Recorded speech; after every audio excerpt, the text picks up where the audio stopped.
እየሰማ ነው። ኤአይ ምን ያደርግላችኋል? አሁን እናንተ ዳቦ ያልጠገባችሁ የምትሉን ሰዎች፣ አዎ ዛሬ አያስፈልገንም።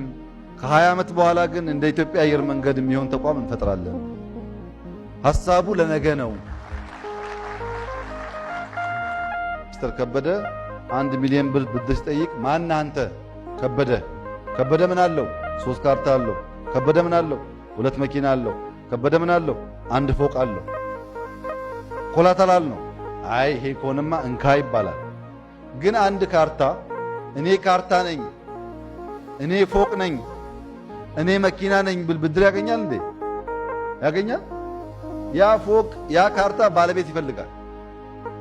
ኮላተራሉ ሰውየውን ማወቅ ነው እንጂ ካርታውን ማወቅ አይደለም። ቢኮዝ ካርታው ባለቤት ከሌለው ብቻውን ብድር ሊበደር አይችልም።